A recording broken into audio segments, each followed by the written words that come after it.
Welcome back everybody, Max here with Catrol Hunting, and I didn't think I would be back so soon, but look what we got here guys. Another beautiful bag of junk silver, mostly international junk silver here. I was in the city yesterday and with silver dropping I thought I might as well stop by at the coin shop and see if there's anything new or anything interesting for me, and I got lucky. My coin shop owner bought the majority of those coins very recently, so I was able to score them. Even though in times like this, when silver is dropping, it is very difficult for me to get silver for the price I like it to be. Usually I do not really want to spend more than 10% over spot for junk silver coins like this, unless I'm very sure there's some more collectible items in there. The problem is if silver drops, a lot of sellers are reluctant to adjust to the new prices straight away. You often have price memory going on, and these sellers are just not willing to adapt to the new prices straight away. It often takes couple of weeks on the new level for prices to adjust, mainly because they most likely still purchased most of their silver coins for the old price. So in order to actually make a profit, they have to sometimes wait a little bit and try to get a bit more of their for their coins.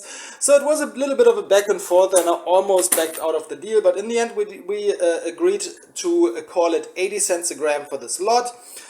Pure silver is at 75 cents Canadian right now, and considering most of this is sterling, I would say that roughly 75% of it is sterling. I probably ended up paying around 86, 87 cents a gram for pure silver for this, which is roughly 20% over spot, so it is not my perfect ideal purchase, but it is okay because there's actually a few very nicer collectible coins in here. I already saw a few things that are in there. I didn't go exactly through everything. Let's pull it out here and have a quick look. I know that there's a lot of British stuff in here. There's some Austrian stuff, there's some Newfie stuff, there's I think a couple of Kennedy half dollars, but yeah, this is a beautiful lot of junk silver. I will go ahead and sort it out and then just talk about the coins in a bit more detail, but I already see a few highlights here. Beautiful sterling half crown with Victoria, and I know there's one really beautiful coin in there that I can't wait to show you guys, so let's go ahead, sort it out and see what we got here. Alright, isn't this a beautiful sight guys? I have it all nice and sorted here. As you guys can see, we have a lot of British junk silver here and a few other things as well. Let's talk about the British stuff for a second to start with. British junk silver is probably the third most common junk silver I find here in Canada after Canadian and US junk silver. Most of it is pretty common.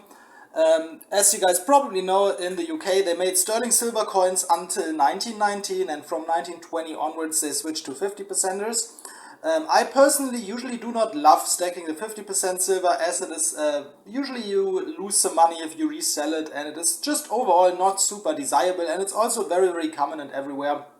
So personally I keep my fingers off it. In this case I have a little bit of 50% junk silver UK here.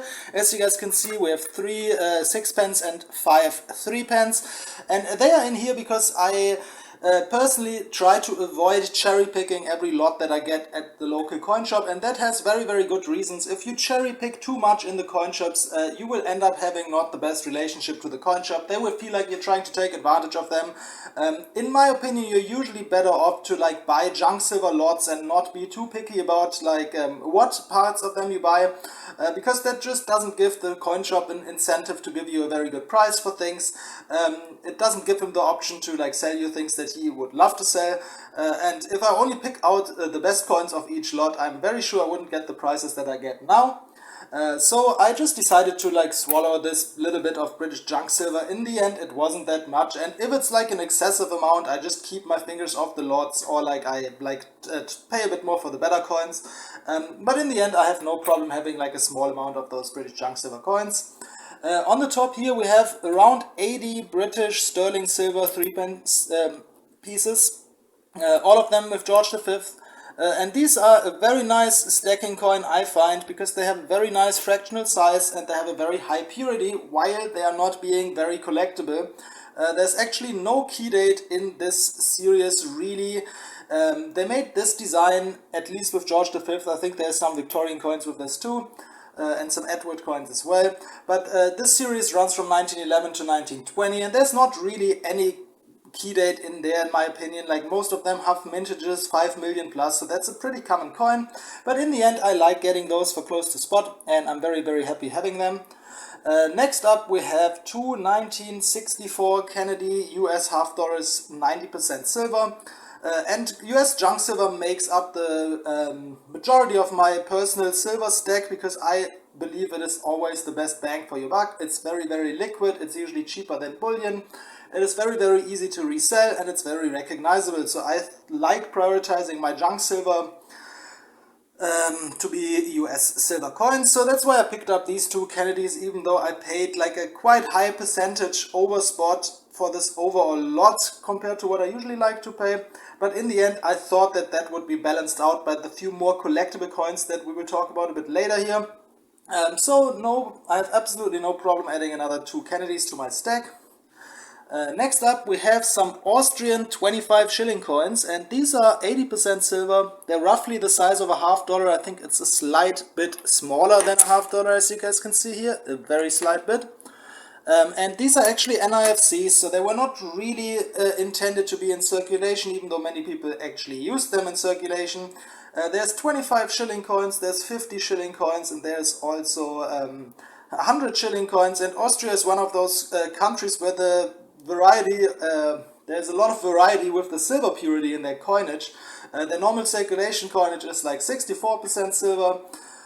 Before World War I stuff is 90% silver, and we have some 80% and some 90% in those commemorative 25, 50 and 100 shilling coins. But they're just a good size, nice purity, and usually very affordable, because they are also quite common and quite on the non-collectible side. So happy to have them here. Next up, we have a little bit of Australian junk silver here. It's just 2 3 pence and a shilling. Australia is actually the country that made sterling coins the longest of all countries. They stopped making sterling in 1946 actually, and then switched to 50%. So that's something that's maybe interesting to note, that everything pre-1946 Australian is actually sterling, because I had quite a few situations where people didn't know that, and I could take advantage of that. Next up, let's talk about the Newfoundland 5-cent pieces here. We have around 15 of them. I think it's actually 16.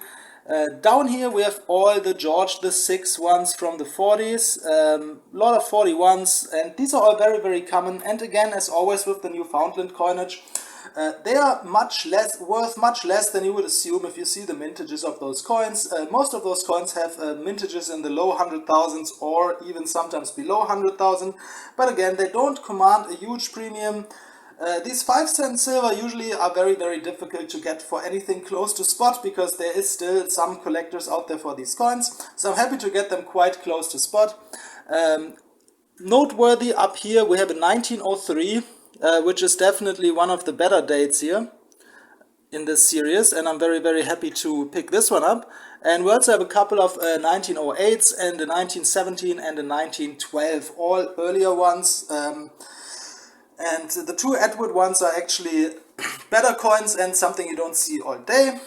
Then we have one lonely Swiss half franc, 1898 here. Again, Swiss is one of my favorite world junk silver to stack, because I'm a quarter Swiss, so I have some kind of personal collection to it. So always nice to see a little bit of Swiss coinage. And then let's talk about the best coins of the day, which are all these Victorian coins here. We have two Victorian shillings. We have an 1890 and an 1895. The 1895 is actually in quite decent condition. It's a bit dirty. And the reverse is like a bit worse than the obverse, but it's actually still a pretty nice coin. And everything that's like late Victorian and earlier than that, you actually can put a premium on that usually. So we have those two. Then we have a 3 pence here, which is, as you guys can see, the same design as the George V coinage. This one is an 1898. It's not a very rare coin. I wouldn't even put more value to it than to the George V 3 pence, but again, it's Victorian, and you don't really see so many Victorian ones of these here. The next one here is actually a super early Victorian. This is an 1838 4 pence actually, which is always confusing me, because this 4 pence is kind of the same size as the 3 pence, so it always looks a bit weird. This coin is actually quite common. I've seen many of them, And this is at least the fourth one that I see that has a hole in it. So there's some kind of history with these coins that people like to punch holes in them. I don't exactly know why they choose this coin. Maybe it's the size. Maybe the young head on the back side, Young Victoria, is something that people find desirable. I'm not sure why this is so common to find these 4-pence pieces with a hole. If you guys know, let me know in the comments.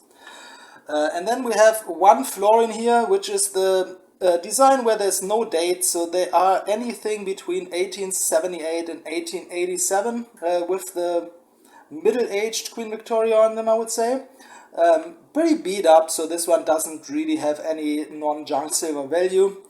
And then let's get to the three highlights of this.